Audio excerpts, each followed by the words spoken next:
Pakistan's new strongman Asim Munir is attempting one of the most audacious power grabs in the country's history.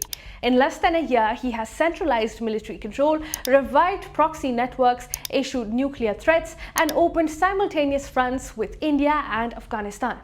This hyper-militarized posture might project strength in the short term, but it rests on a dangerously fragile foundation. Pakistan is battling a weak economy, an angry population, and two insurgencies in Balochistan and Khyber Pakhtunkhwa that have grown deadlier despite years of operations. Now, in order to increase his own power, Munir is lighting fuses on every front, and Pakistan may be the one that gets burned. So let's look into how Asim Munir has orchestrated an unprecedented power grab, how the civilian government has signed off on its own death, and how this pushes Pakistan to the brink. This is Shubhangi Sharma and you're watching Finepoint. Let's dive in.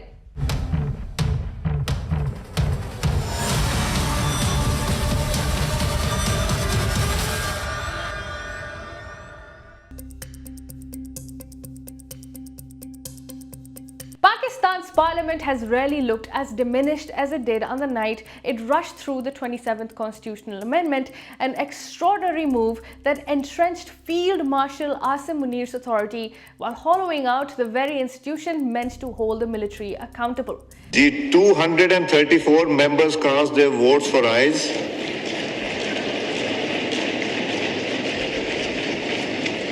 4 members for noes. Consequently, the bill is passed by the Assembly by not less than 2/3 of the total membership of the Assembly. The scene itself was telling. Prime Minister Shehbaz Sharif was not even in the country when the amendment bill was approved by his cabinet. He was in Azerbaijan on an official visit, joining the cabinet meeting through video link as his coalition raced to pass the most consequential military empowering legislation in decades. The civilian head of government was a remote participant, while the legislation being approved in his name dramatically reduced the autonomy of the office he himself holds. The amendment was pushed through with unusual speed, debated and passed within hours, underlining the political pressure behind it. Lawmakers were handed a bill that effectively rewrote Pakistan's civil-military relationship.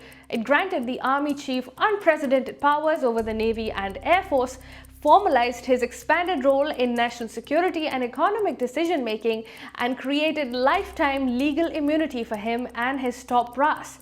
What made the episode even more striking was that many parliamentarians admitted privately that they had seen the text only shortly before the session began.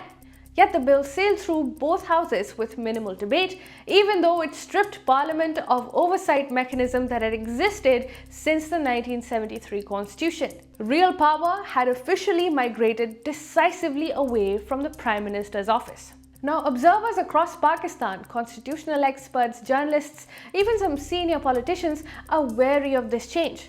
By endorsing a legal structure that elevates the army chief above traditional civilian hierarchies, the parliament effectively signed away its own relevance. More than one legislator conceded off record that they were voting under institutional compulsion. Now, Pakistan has seen constitutional amendments rush through before, but few carried such long-term consequences for democratic authority. This was a legal normalization of military supremacy. Now, why such a rush? Couldn't they wait for the Prime Minister to return? Now, this has Asim Munir written all over it. The region at the brink, fire stoked on all fronts. This may hurt Pakistan, but for Munir, this is his moment. Munir's ascent has been astonishing even by Pakistan's turbulent standards. At the beginning of 2025, he was an army chief commanding a widely disliked hybrid government. Imran Khan's supporters were hitting the streets, Western capitals viewed Islamabad with caution, China was frustrated with the military's inability to protect CPEC projects, and Pakistan was close to default. Yet within months, Munir emerged as the most powerful military ruler since Zia-ul-Haq, spinning the beating Pakistan received at the hands of India during Operation Sindoor into a victory. Munir promoted himself to Field Marshal in a wave of patriotic fervor. And after a bloody conflict with Afghanistan, he pushed his power grab further. Pakistan's parliament stripped of independence, passed the 27th constitutional amendment, gutting the Supreme Court and granting him lifetime legal immunity and control over the Navy and Air Force.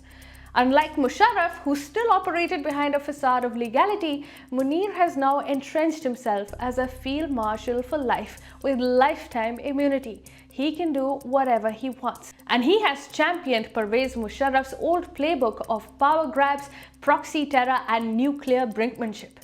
The problem is that he is doing this at a moment when Pakistan is least equipped to handle the blowback. Its economy is fragile, politics is brittle, and the state is simultaneously picking fights with both India and Afghanistan. It is a reckless two-front posture that could push Pakistan into an escalation cycle it cannot control. Munir's recent actions tell the story even further. On American soil, he has issued nuclear threats towards India. He has ordered strikes inside Afghanistan, even as Pakistan faces a spiraling TTP insurgency. And under his watch, India is facing an aggressive threat from terror groups, the Delhi blast being a glaring example. This militarized overconfidence is being fed by two factors: US President Donald Trump's personal indulgence and new financial backing from Saudi Arabia. My favorite field marshal from Pakistan, who's Now remember, Asim Munir has been quoting Donald Trump since the beginning of the year with a mix of flattery, promises of mineral access, and a controversial cryptocurrency deal involving World Liberty Financial, a firm majority owned by the Trump family. The US president now speaks of him in glowing, personalized terms, ignoring warnings from ethics watchdogs and former officials that Trump's business entanglements are bleeding into US foreign policy. This has made the perfect conditions for Asim Munir's constitutional coup, one that pushes the country closer to a Kim Jong-un model than a functioning democracy. Munir's allies argue that Pakistan needs a hard state to impose order and revive the economy. But the opposite is true. No country modernizes while its army tightens its grip on business interests and economic policy making. And Pakistan knows that best. It has already seen decades of hollowing out under military-led governance. Munir's consolidation will only deepen that rot. Externally, Pakistan faces a combustible neighborhood. The Taliban regime it once nurtured now shelters groups waging deadly attacks on Pakistani soil. Islamabad is close to open war with Kabul, and the fear of another confrontation with India lingers. In this environment, Munir's gamble is stark. He believes that he can secure his position through nuclear brinkmanship abroad and constitutional erasure at home, shielded by Trump's favor and Gulf money. But Trump is temporary, and so is Gulf money. In a few years, both may be gone. What will remain after is a Pakistan isolated, overextended, and potentially trapped in conflict on two fronts. History has not been kind to Pakistani generals who overreached, and this is why Munir is playing with a fire that may consume him and his country.